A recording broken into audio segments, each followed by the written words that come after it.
L'église paroissiale de Saint-Laurent a des origines très anciennes, puisqu'on peut en suivre la trace jusqu'à l'année 1153. On sait du reste qu'en 1487, elle fut érigée en collégiale.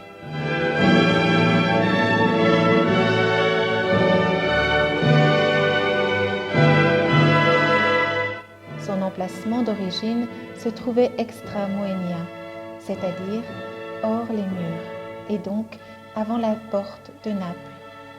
C'est précisément en raison de cette situation topographique qu'en 1557, on en fit un bastion pour la défense de la ville, comme le rapporte le chanoine Nicolas Palma dans son ouvrage sur l'histoire de la ville et du diocèse de Teramo.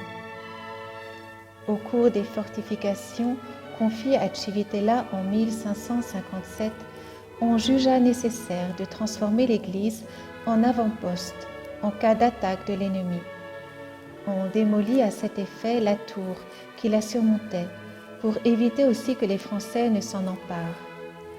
Nicolas Palma précise : après l'assaut, on pensa à reconstruire Saint-Laurent, non plus cependant dans l'ancien quartier, mais à l'intérieur des murs, en tout début de place, là où on la voit aujourd'hui. En signe de reconnaissance, Philippe II fit un don de 1000 ducats pour en couvrir les frais.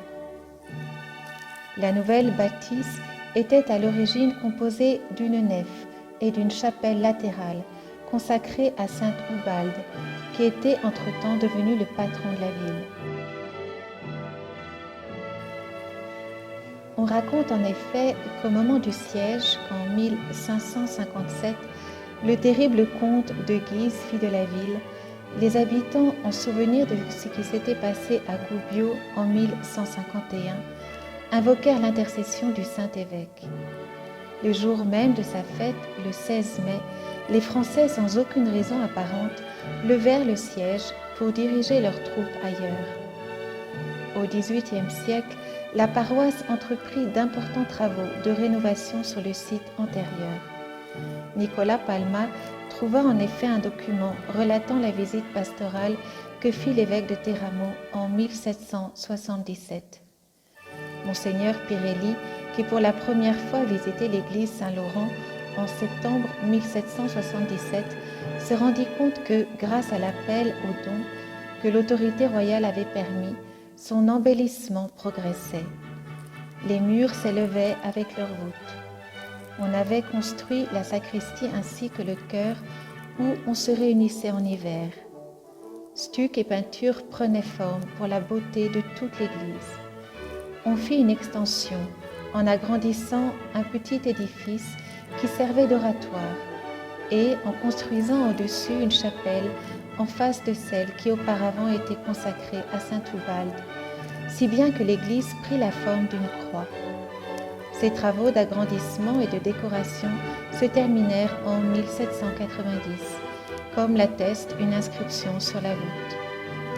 La réalisation du portail fut confiée au maître artisan d'Ascoli, mais il date sans aucun doute de la première époque de construction de l'édifice religieux. L'intérieur de l'église a pour caractéristique de grandes niches avec des autels et des recouvrements en bois de fine facture. Dans les niches, on a mis des tableaux imposants, dont le plus remarquable est celui de Notre-Dame du Rosaire, avec à ses côtés Saint Jean-Baptiste, indiquant du doigt le Messie, ce en quoi consiste sa vocation, et les personnages de Saint Dominique et de Sainte Catherine. Au pied du trône, on reconnaît un diacre, certainement Saint Laurent, à qui l'église est consacrée, et un évêque, selon toute vraisemblance, Saint Ubalde, offrant la ville de Civitella à la Sainte Vierge. En vis-à-vis, on peut admirer la toile de l'Annonciation du début du XVIIe siècle. dans laquelle on retrouve le style des peintures de Pomarencio. Dans la niche supérieure de la chapelle de gauche se dresse une admirable statue en bois de sainte Ubalde, qui depuis 1557 est le patron de la ville. En descendant les marches du côté de la chapelle de sainte Ubalde, on accède au niveau inférieur où se trouve le très bel oratoire de la confrérie de Notre-Dame du Suffrage. On y conserve une toile représentant la déposition de croix entre Saint François et Sainte Madeleine, une œuvre d'Annibale Carracci. En 1944, le peintre originaire de Civitella, Cesare Zunnica, a recouvert de fresques les murs de l'église Saint-Laurent. La sacristie est ornée de précieuses boiseries. On y conserve un buste en argent contenant des reliques de Saint Ubalde, qui est l'œuvre de Saint Joseph Bendel, et que le 16 mai, on porte en procession par les rues du village en signe de ferveur et de dévotion.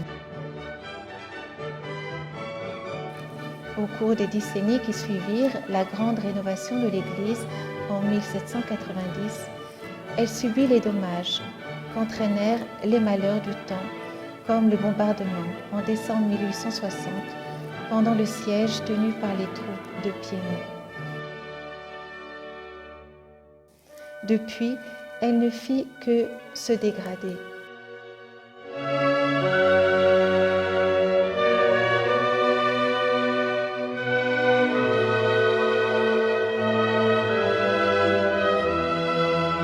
Le tremblement de terre du 6 avril 2009, qui frappa la ville d'Aquila, fut fortement ressenti à Civitella et porta à l'église un coup très dur, ouvrant une brèche béante dans le toit qui était déjà en mauvais état. Grâce cependant aux subventions de ce qui était alors la fondation Tercas, on put entreprendre des gros travaux de réfection du toit et de consolidation des murs extérieurs ainsi que de la grande voûte de l'allée centrale.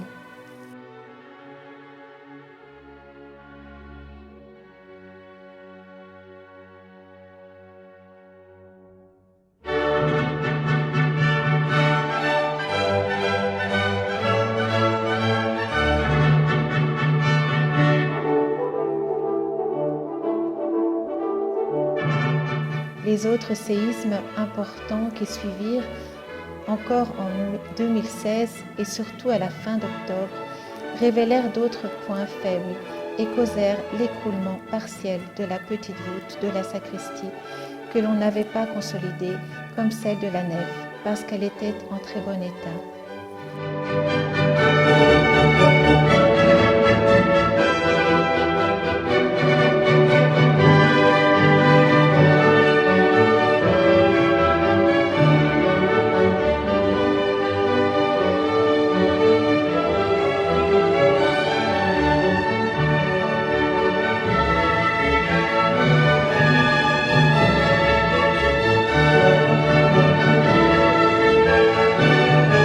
L'église est actuellement toujours inutilisable dans l'attente que l'on puisse reprendre les travaux de restauration des parties sinistrées.